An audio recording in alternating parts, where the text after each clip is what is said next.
good evening. Shalom and welcome. On behalf of the entire Yom HaShoah Planning Committee, I'm Rabbi Astrakhan from Temple Beth Israel. And this evening I'll be joined by Marshall Clavin from the York JCC as together we share this very special and important moment of memory with all of you. The Yom HaShoah Planning Committee is a partnership of representatives from the Gordon Center for Jewish Student Life on the campus of York College, Jewish Family Services, Ohev Sholom Congregation, Temple Beth Israel, and the York JCC. I would like to extend my tremendous thanks to the members of our committee, Kara Benemin Feldman, Phil Copeland, Arlene Damu, Danny Fessler, Mark Frankel, Iris Katz, Ray Rosen, Ayelet Schenken, and Rachel Singer. We would also like to express our appreciation to Bob Grossman, chair of the Yellow Candle Project. Each year on the eve of Yom HaShoah, we light yellow memorial candles to recall the 6 million Jewish lives lost during the Shoah. And we will do so this evening as part of this presentation. Tonight, on this eve of Yom HaShoah, we remember.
Elie Wiesel is a Holocaust survivor, a renowned author, and a Nobel Peace Prize recipient.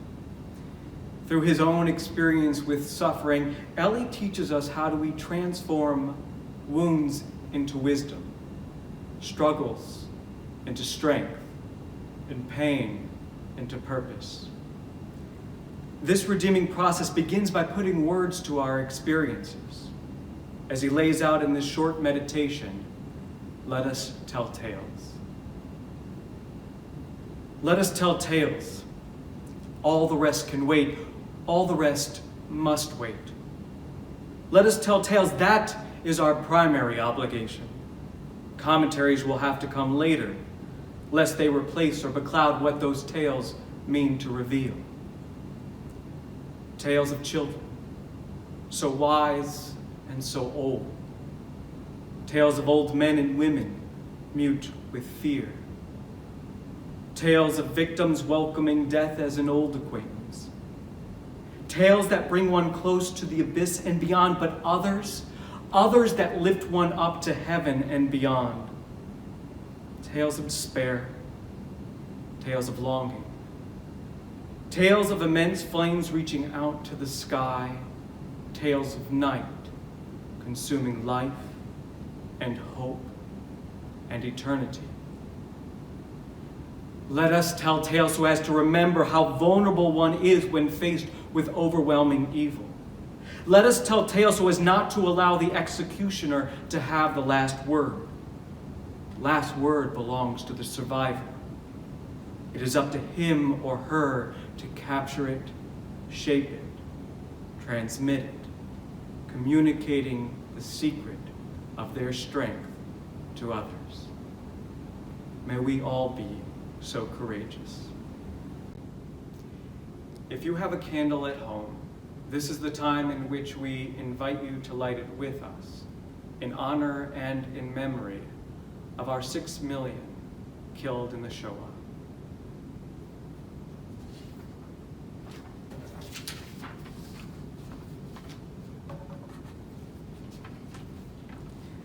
We light this yellow candle to rekindle God's flame, to shine God's light upon the world once again, to sanctify the memories of the millions of souls, to honor their prayers and all their lost goals. We bless their existence by being alive, to light this yellow candle as proof we survived.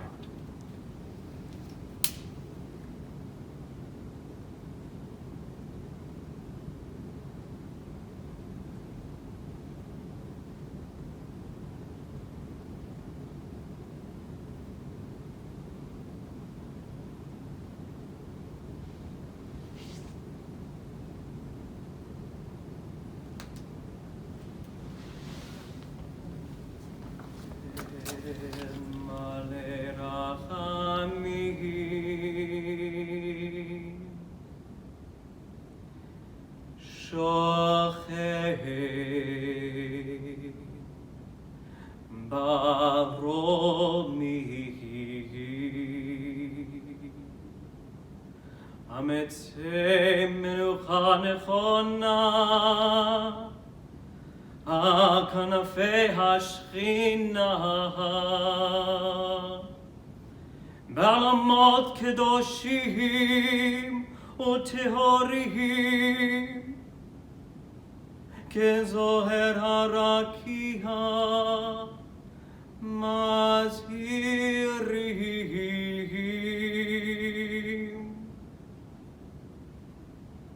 God, full of mercy, who dwells on high, provide a secure rest upon the divine presence wings, among the dwelling place for the holy and the pure, whose shimmering souls still resemble the sky, to the souls of our 6 million, victims of the Holocaust in Europe, who were murdered, slaughtered, burnt, and exterminated for the sanctification of God's holy name by the hands of the Nazis and those who aided and enabled them. O compassionate one, protect them forever within the shadow of your wings, so that their souls may be bound up in the bond of eternal life. Adonai is their inheritance. The Garden of Eden shall be their resting place. There may they have a forever home with you, allowing their legacy to stand until the end of days, as we all say, Amen. Elie Wiesel once asked, "How does one mourn 6 million people who died? How many candles does one light? How many prayers does one recite? Do we know how to remember the victims, their solitude, their helplessness? They left us without a trace, and we are their trace. Remembering all those whose lives were cut short for no other reason save that they were Jewish, we join together reciting the words of Mourner's Kaddish. Yitgadal v'yitkadash shemei Rabbah be'alma divra chirutei v'yamlich malchutei b'chayechon u'v'yomechon u'v'chayei dechol beit Yisrael ba'agala u'vizman kariv v'imru amen. Yehei shmei Rabbah mevorach leolam ulalmei almaya. Yitbarach v'yishtabach v'yitpa'ar v'yitromam v'yitnaseh v'yithadar v'yitale v'yithalal shemei dekudesha b'richu le'ela min kol birchata v'shirata tushbechata v'nechemata da'amiran be'alma v'imru amen. Yehei shlama Rabbah min shemaya v'chayim aleinu v'al kol Yisrael v'imru amen. Oseh shalom bimromav, hu ya'aseh shalom, aleinu v'al kol Yisrael, v'imru amen. May all those taken from us forever be remembered, and may they always be bound up in God's eternal and loving embrace. Amen.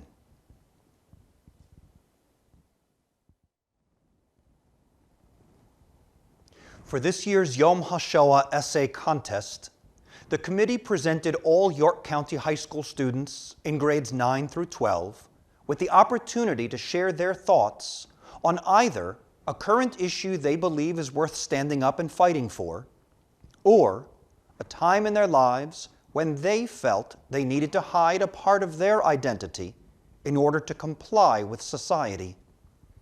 This year, the committee received and read 67 essays. It gives me great pleasure to announce the winners of this year's essay contest. In third place, winning $72, 4 times Chai, is Shayna Young, a senior at the Christian School of York, part of Central School District. Her teacher, Jackie Kemper. In second place, winning $118, 100 plus Chai, is Romy Furlinger, a junior at Dallastown Area High School. Her teacher is Molly Dahlmeyer. And in first place, winning $180, 10 times Chai, is Cherish Hawkins, a sophomore at the Christian School of York, Central School District. Her teacher, Jackie Kemper. The committee wants to express our gratitude to all the teachers in York County who have dedicated themselves to sharing the important lessons that come with a Holocaust Studies curriculum. And we also want to thank all of the students who submitted such thought-provoking essays this year. At this time, it is my privilege to share with all of you the winning essay presented by Cherish Hawkins. Hi, my name is Cherish Hawkins, and this is my submission for the Yom Hashoah essay contest. My prompt was, in what ways have you or your peers hidden parts of your identity from others? What were the circumstances and how did it make you feel? At what risk does one pose for themselves by disclosing their entire identity to an overwhelming amount of arbitrating peers? Ridicule, discrimination, social exile, perhaps this and much more. For years, I put on a white mask every day to avoid these ill fates. Being the only Black female in my entire high school student body is daunting, sure. It undeniably puts a kick me sign on my back. So why feed into it? Why give the people what they want? How do you avoid such ridicule and taunting, which serves as a repercussion for simply looking different? By abandoning your identity. I abandon my identity every day. Blending in is important. It keeps me outside the circle of ridicule. I've watched my younger sister cry and throw a fit at her mother because her hair just wasn't normal like everyone else's. Growing up, I straightened my hair so much to blend in with my other friends that I got heat damage. Permanent and ugly scars in my hair that scored me for even attempting to fit in. Even now, as I try to embrace my natural hair, I have to go the extra mile to cover up these remains of when I thought I was less than, because my kinks were just too thick to blend in with my peers. I drown my skin in sunscreen and wear hats while going outside during the summer, because God forbid my melanin functions normally, and the sun's practically cancerous rays further darken my skin, which is already too pigmented to begin with. Aside from my appearance, I constantly fix my own damaged interests and hobbies to blend in with others. If any parts of my interests even remotely collide with the stereotype, I'm sure to either disregard or hide those likes to keep me in the clear. The music in my playlist isn't even my own. It is filled with mindless, garbage music that uses hateful and derogatory terms to put down my own race, just to sing along with other kids on the bus. I watch television shows that exclude, underrepresent, or even totally discriminate blacks so I won't be socially disregarded and publicly exiled. And I ask myself, why am I so quick to reject my personality for the sake of others? Why does the color of my skin have to be such a sin? Why do I feel on edge when I pack watermelon for lunch, waiting for someone to point it out to the rest of the condemnatory teens? Why do I regret my own facial features when girls comment on my big lips, disguising it as envy and praise, but more realistically, just using it as another way for me to feel foreign and alien in my own community? When I'm sleeping over with my friends and have to wrap my hair in a scarf to keep it protected, why do I have to get giggles and whispers intended to antagonize my hair? At this rate, I can't blame myself for wanting to hide my identity. I'm constantly just so quick to make comments and judgments against people of color just to put on a facade that I myself do not identify with them. Yet meanwhile, my own black family has done everything for me. They feed me, they nurse me when I'm sick, they make me laugh, and they make me feel loved. So why, when I leave the home, do I try to alter my identity to try to behave as if I want nothing to do with them? I am proud to be African American, and I'm proud of my own identity. My likes and my interests vary because of who I am and not because of what I look like. If I have to shop in a different aisle than my friends to find my shade of makeup, that's okay. If my church goes on a little longer than or sings a little louder than that of my friends, why do I need to feel bad? If I grew up watching black sitcoms like Martin and Sanford and Son instead of Friends or Full House, I do not need to look up a synopsis on those shows just to fit in. My race is a part of my identity, and I refuse to continue to be ashamed of it.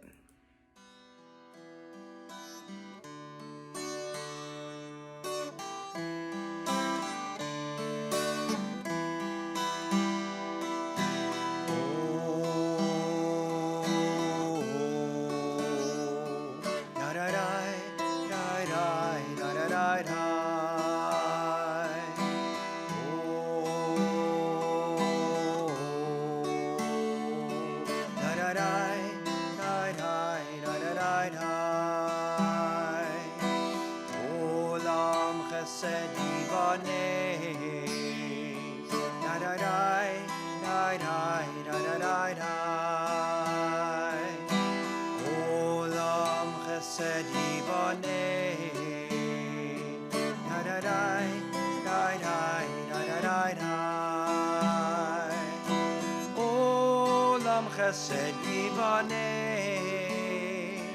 da-da-dai, da-dai, da-da-dai-dai. Olam chesed yivaneh, da-da-dai, da-dai, da-da-dai-dai. I will build this world from love, da-da-dai, da-dai, da-da-dai-dai. Build this world from love. Da da da da da da da da. And if we build this world from love, da da da da da da da da, then God will build this world from love. Da da da da da da da da.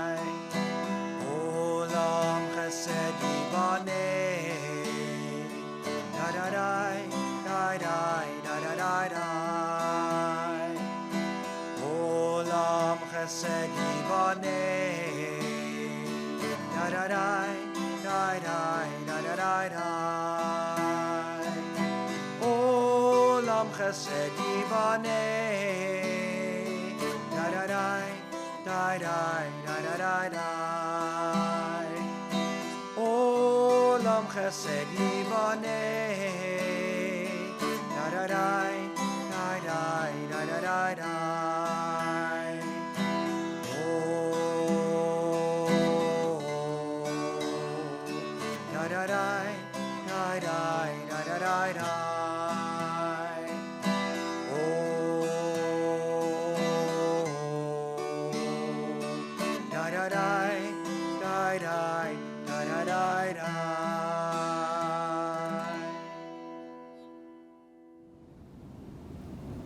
In this moment, we stand in two worlds of grief, one of the past and one of the present, and we weep.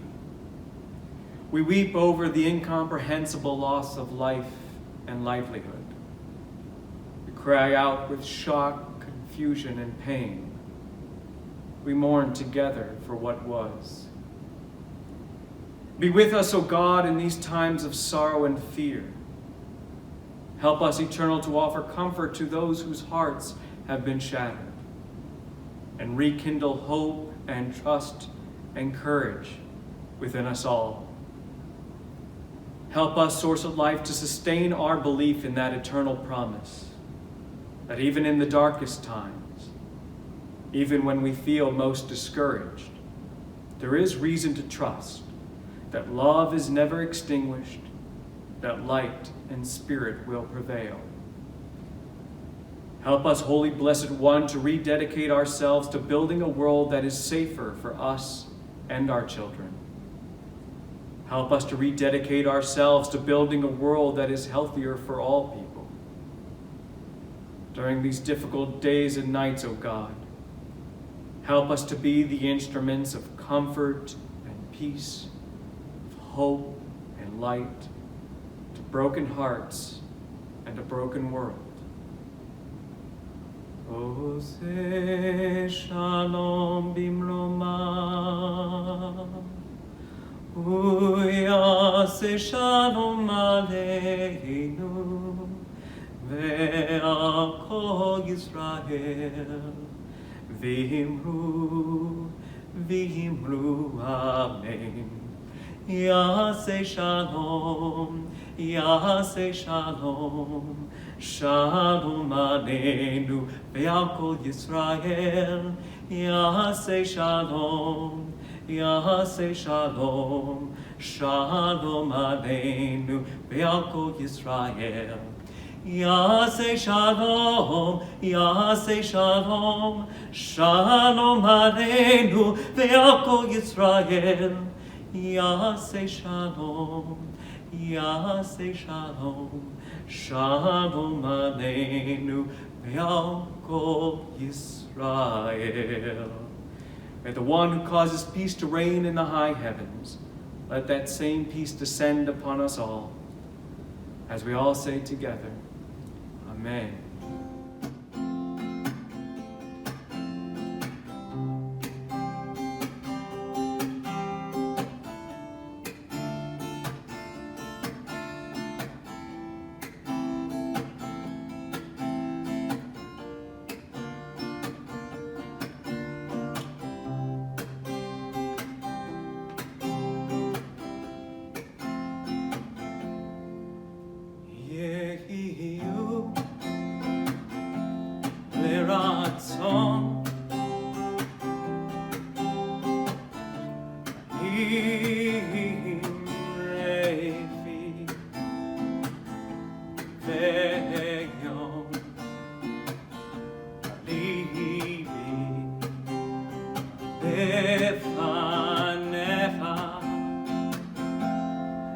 Adonai, Suri, Vegoali,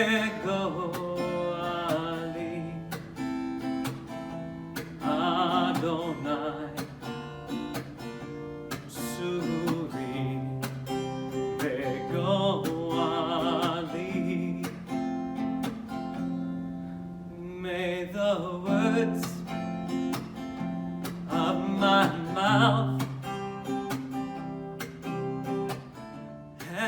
the meditations of my